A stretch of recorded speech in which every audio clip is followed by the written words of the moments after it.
the true crime world has pretty much convicted Doomsday Mom Lori Vallow in her trial in Arizona.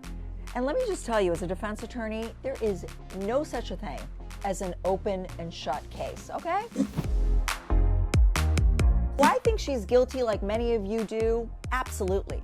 But that point of view is irrelevant because she's entitled to the presumption of innocence, and representing herself is a really bad idea because girlfriend has no idea what she's doing. She's frustrating the prosecutor, she's frustrating the judge, and more importantly, she doesn't have the skill set and the ability to represent herself. It's never a good idea for a defendant to represent himself or herself. And so I want to talk about what happens when people do decide to defend themselves, especially in high-profile cases like this. So I want to bring in NewsNation reporter Safia Samee Ali, who also has a law degree and happens to know a thing or two about this concept. So Safia, give us your best known person who did this and it didn't go well. Ted Bundy. I don't know if a lot of people know this, but serial killer Ted Bundy, who of course murdered dozens of young women in the 1970s, represented himself at his 1979 murder trial. It was highly speculated that he did this out of his own narcissism. He really thought that he could charm the jury, charm the judge, work the courtroom, and he really leaned into this at the trial. He was cracking jokes and he was smiling and referring to himself in the third person and really kind of walking around and playing up to the cameras. But you know, none of this landed. A jury found Bundy guilty on all counts after 7 hours of deliberation, and he went on to get the death penalty. I'm surprised, Safia, it took 7 hours, frankly. Look, so the moral of the story is that even your charm is not going to get you off. Now, if your lawyer's charming, that's a different story because you get to connect with the jury, and that's important, right? But if you're charming, I don't care how much charm you have, it ain't going to cut it. Okay, don't defend yourself. Who else, Safia? Next up, we have Darrell Brooks Jr. This is the man that took his car and plowed a Christmas parade in Waukesha, Wisconsin back in 2021. I'm sure you remember. Right. He also opted to represent himself. Now, in this case, there were some issues of mental competency. There was some bizarre behavior leading up to the trial. And even though a judge ruled that he does have personality disorder, that he was intelligent and competent enough to represent himself and that she couldn't really get in his way of doing this. Needless to say, the trial was a circus. It was highly bizarre. He repeatedly interrupted the judge. He challenged her authority. I think there were something like more than 600 objections.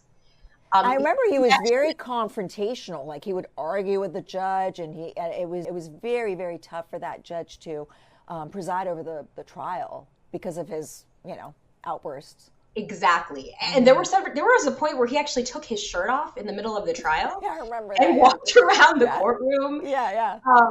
I mean, completely bizarre. I see two things about him that are akin to Lori Vallow. One, the obvious mental health, something's not right with the person. And the other is the arrogance, right? I mean, I think those two things are common denominators with Lori Vallow. Anyone else we got? Okay, we have Jack Kevorkian, who's better known as Dr. Death because of his role in assisting more than 130 suicides back in the 90s, violating euthanasia laws. Dr. Kevorkian was tried several times, acquitted every single time. One was a mistrial, 3 acquittals. The 5th time, the one time that he was convicted was when he decided to represent himself. He went against the advice of his defense attorney. He said, "No one else can explain my position better than me." Fumbled through the entire trial, stumbled through his words. He didn't know how to call witnesses. He didn't know how to lay the foundation for evidence. I mean, it was very disastrous. And this is one, Safia, this is one where I'm like, if it works, why mess with it? And this to me is also like arrogance on a whole other level. Like he's like, I got this because I'm on this winning streak, and therefore I'm going to win this time too, and I'm going to win better because I can do a better job and explain my story myself. And that is I mean, that's the whole point, is like, it should not be from the horse's mouth. Unlike most times where we say we want to hear it from the horse's mouth, when you're facing a criminal charge and the stakes are high and you're talking about imprisonment, that's where you don't want to hear it from the horse's mouth. All right. Thank you, Safia, so much for joining me and for taking us back in time for us to hear about other defendants who have made the same stupid mistake. And now I want to bring in two very important guests who are joining me today with more insight on this issue. First, Lauren Matthias, host of the Hiden True Crime podcast and YouTube channel. She also has courtside seats to the Lori Vallow trial in Arizona and has followed Lori Vallow and both her trials for the last 5 years. I can't think of anyone better to give us the inside scoop on what's going on inside this courtroom. And then we're joined by Judge Alex Ferrer of Florida, who has had to preside over this type of madness in his courtroom, and nobody better than him to tell us what it's like as the arbiter of having to watch this and what the dangers are. I mean, I can't think of any pros, but I'll let him tell us what's up with that. So first to you, Lauren, what is the current vibe in that courtroom while Vallow is cross-examining witnesses? And I'm just cringing. Oh, yeah. It's actually just kind of shocking to watch. You can hear a pin drop in the courtroom. In fact, right before she cross-examined Kay Woodcock is the sister of Charles Vallow and also the grandmother of JJ Vallow, 7-year-old JJ Vallow, who was killed. But again, the jury doesn't know that part. This is just for Charles, as you mentioned, Sarah. Mm-hmm. So she gets up and she's like ready to cross-examine Kay. That is such a shocking moment, knowing the history here, that she is having to face, I'm sure who she thinks is a monster, for cross-examination. And you could actually hear Kay Woodcock say right before the questioning started, taking a big drink of water and saying, "Oh boy." And I think that's exactly the tone that was in the entire courtroom, just sort of like, oh boy. I mean, that must have been a really tense moment, no? I mean, I've also heard that Lori is getting very confrontational with witnesses, or at least that's the perception. Was this one of those moments in her cross of the grandmother? Absolutely. Do you know what? She was actually a little bit more timid with Kay Woodcock than the other witness, which was a friend, and her brother, which was like a Thanksgiving dinner gone bad plus murder. But with Kay Woodcock, I actually thought she was a little bit more subdued, but she did ask the hard questions. And then she said, can you say that you were there? Can you say that you were there? And Kay shot right back, no, because you didn't tell me what had happened. And wow. Can you say that you saw this happen? And Kay was able to say, no, but I've seen a lot of evidence that it has. So Kay held her own. And that's why it's so tough for a defendant to do this herself, because she's asking questions in a way that is actually getting the wrong answers out, and that's why a lawyer might go in that area of questioning, but ask it in a way where, the response is not going to be unfavorable to her, and so she's digging a hole. I want to go to you, Judge. Thanks so much for joining us today. No, thanks for having me on, sir. In your opinion, how does the judge, how does the court ensure a fair trial to a defendant that is pro se? How do you do that part of your job? Because you can't step down and, enter the sparring ring, right? So how do you ensure a fair trial given that you're dealing with a lack of skill set? Well, the main way you can ensure a fair trial is convince the defendant not to represent themselves.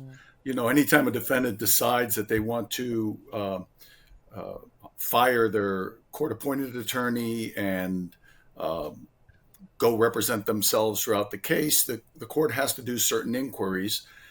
State law governs one inquiry regarding the firing of your attorney, but there's a Ferretta inquiry, which comes from the national case, Ferretta versus California, that went to the Supreme Court, that sets out what kind of inquiry has to be conducted to make sure that the defendant knows that what they're doing is basically akin to a patient telling their doctor that they want to remove their own appendix. Thank you, but I don't need your help.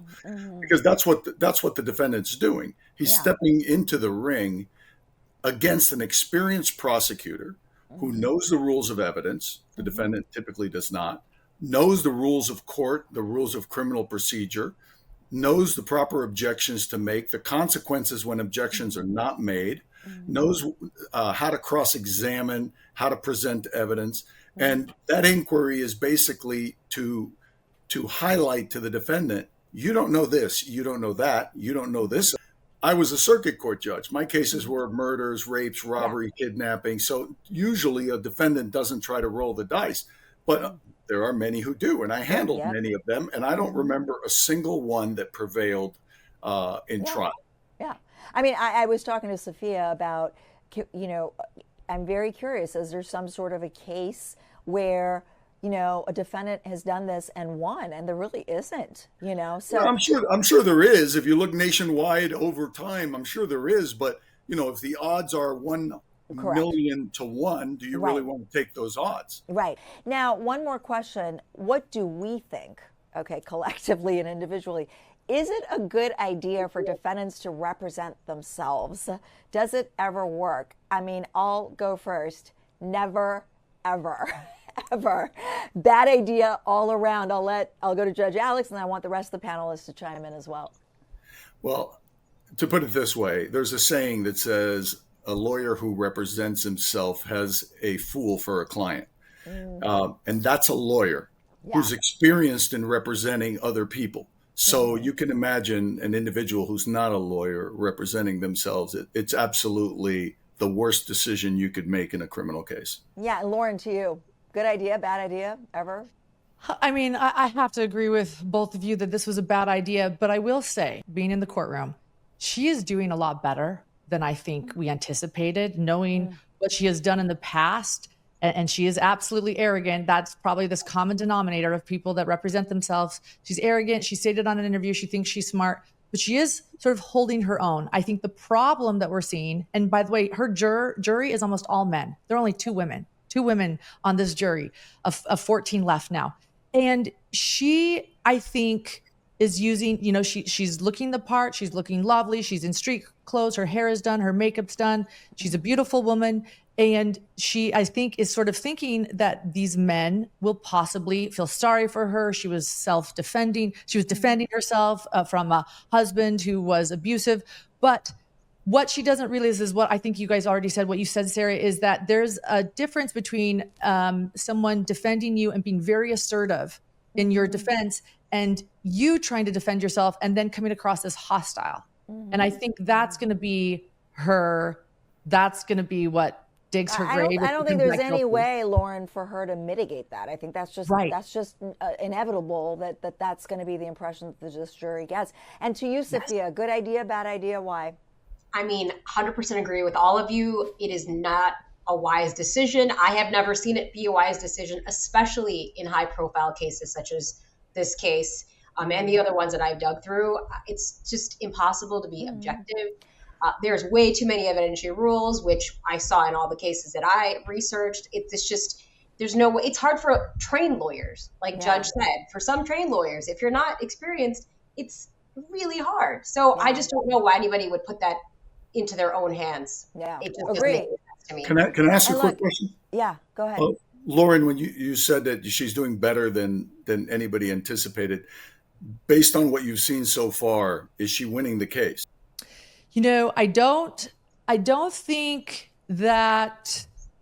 I think it's possible at this point in the trial, we'll just say at this point in the trial, that I think there's a potential that maybe she is found not guilty, because this is a self-defense case. That's the defense she's laying out. They don't know about her convictions in Idaho. They don't know that her children are dead, right? That would be like a big thing. But I think it's going to be up to the prosecution and not her. I don't think she's looking great. Again, that hostile thing that you have to do when you defend yourself is happening with her.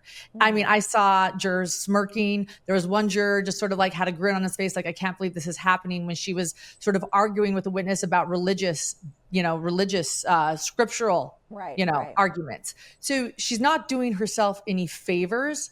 And so the jurors are reacting to that and the hostility that she's presenting. But so you think that she's kind of on the track of reasonable doubt?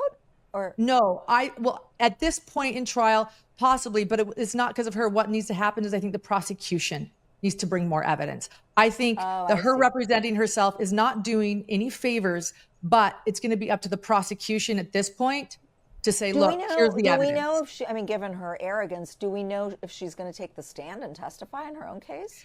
So she hinted at her plan during jury selection. So during jury selection, I was there, and she essentially said and asked the jury, well, first off, she asked the jury if they would protect her from the state, and the judge had to say, settle down, jury, your job is not to protect her from me. But she said, would you guys be okay if the state doesn't meet their burden of proof if I did not share my side? And they all agreed that they would, hence they are now the official jurors on this case. So she did hint that she might not testify, and that would be her strategy if she feels that the state didn't meet their burden of proof. Lauren, Safia, and Judge Alex, thank you so much for joining me on the premiere of Serving Justice. I am so honored to be joined by such amazing guests, a historian, a person on the ground, a person who's done this for years and years in the courtroom and knows what we're talking about. And we're going to be here with you, our viewers, every week and every time there's breaking news. And I want you to engage, follow us, comment, ask questions. We are going to answer those questions every time that we're on for a new segment. And so it's been great to be with you and on the premiere of Serving Justice, and we will see you next week. The defense rests.